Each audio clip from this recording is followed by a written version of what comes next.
श्री स्वामी समर्थ. मी घेतली काकडी म्हणजे ह्याची भाजी करणार आहे. तर ह्याला असं साईडचं काढून घेते म्हणजे जेणेकरून आपली काकडी कडू राहणार नाही. तर तुम्हाला तर हे ट्रिक सर्वांनाच माहीत आहे. ह्याच्यावरची साल काढून घेते. आता उन्हाळा चालू झालेला आहे. काकडी खूप छान बाजारात आता ताजी ताजी काकडी येते. तर ही भाजी थंड बी राहते, लवकरात लवकर होणारी भाजी आहे. जर ह्याच्या दोन्हीची सालं काढून घेतलेली आहेत. आता ह्याला किसून घेते. आता ह्या किसणीनं एक काकडी किसून घेते मी. आपली काकडी किसायची झालेली आहे. असं किसून घ्यायचं. मी किसून घेतलंय. आता असं दाबून पाणी काढून घेते. काकडीमध्ये खूप पाणी असतं, तर पूर्ण पाणी आपण काढून घ्यायचं दाबून. सर्व पाणी काढून घेतलेलं आहे, एवढं पाणी निघालेलं आहे. तर आता एक वाटी घ्या. यामध्ये 2 काकडी आहेत. तर त्यासाठी मी घेतलेलं आहे ते पोहे खायच्या चमच्यानं 3 चमचा बेसन घेतलेलं आहे. यात घालून घेऊया थोडंसं मीठ. आपल्याला परत फोडणीमध्ये द्यायचं आहे. थोडीशी हळद, लाल मिरची मिक्स करून घेऊया. ह्यामध्ये जो काकडीचं पाणी आपण काढला होता ना, तो पाणी मी घालून ह्याचा अशा पेस्ट तयार करून घेते. पेस्ट तयार करून घेतले. चला आता फोडणी देऊया. कढईमध्ये तेल घालून घेतलेलं आहे. तेलसुद्धा गरम झालेलं आहे. थोडीशी मोहरी तडकली का जिरे घालून घेते. बारीक चिरलेला कांदा, हिरवी मिरचीचे तुकडे केलेले आणि कढीपत्ता परतून घेऊया. कांदा, हिरवी मिरची आणि कढीपत्ता, अद्रक लसणाचा पेस्ट थोडंसं परतून घेऊया. ह्याला सुद्धा म्हणजे कांदा छान परतला गेला पाहिजे आणि अद्रक लसूणसुद्धा छान परतून घेऊया आपण. ह्यात घालून घेऊया मसाले.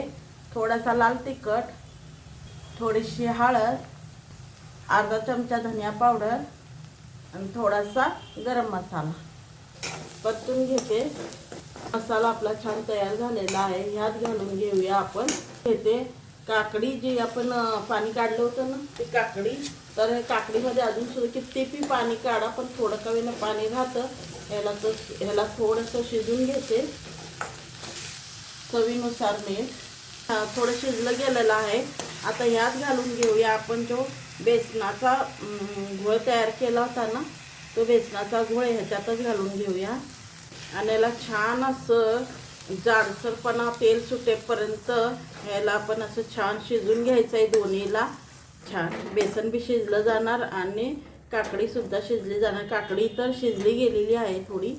आता ह्या बेसनसोबत छान असं शिजून घेऊया. शिजून घेते. एक वाफ काढूया झाकून. तर वापरली का बघूया. 2 मिनटं झालेले आहेत. ते आता घालून घेऊया कोथिंबीर.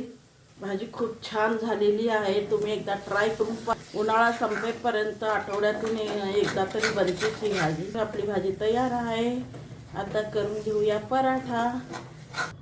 आता आपली भाजी तर तयार आहे. 1-2 मीडियम साईजचे कांदे घेतले, त्याला असं बारीक लांब लांब असं चिरून घेतले.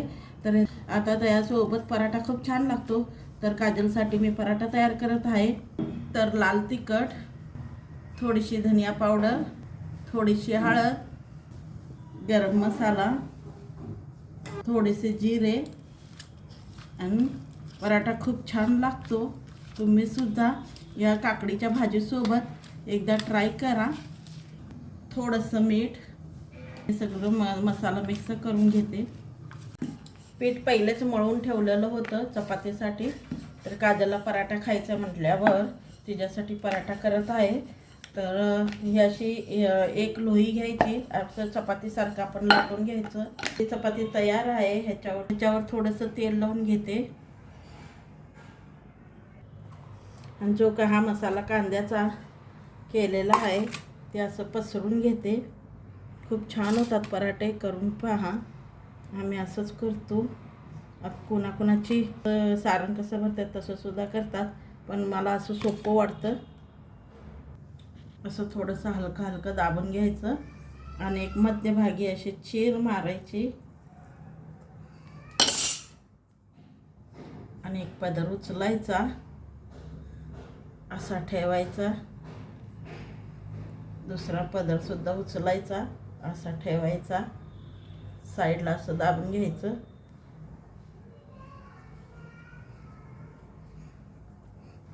साईडला थोडंसं असं दाबून घ्यायचं. परत हा बी असा पीठ लावून लाटून घ्यायची. हलक्या हातानं अशी लाटून घ्यायची. असं छान वरच्यावर येतो. पण खरपूस जेव्हा पराठा भाजला जातो तेव्हा खूप छान लागतो. कांदा छान झालेला आहे.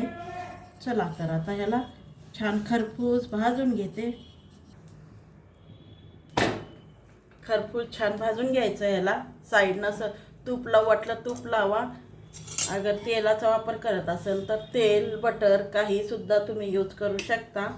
आता याला पलटी मारून घेऊया. बघा किती छान वर कांदा कसा आलेला आहे. आता याला तेल तूप काही वापरू शकता.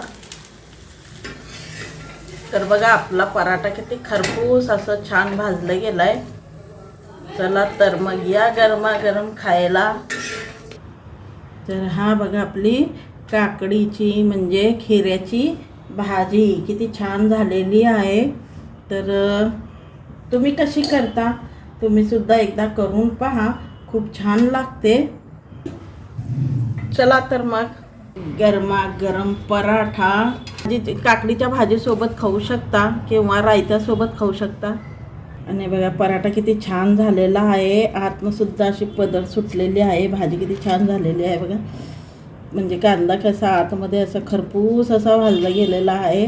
तर चला तर मग ही रेसिपी कुणाकुणाला आवडली त्यांनी लाईक शेअर जरूर करा. काकडीची भाजी पराठा. तर तुम्ही त्यासोबत खाणार हा पराठा? काकडीच्या भाजीसोबत खाणार की रायत्यासोबत खाणार? तर चला तर मग या जेवण करायला. दुपारचं जेवण आमचं साधं सिंपल.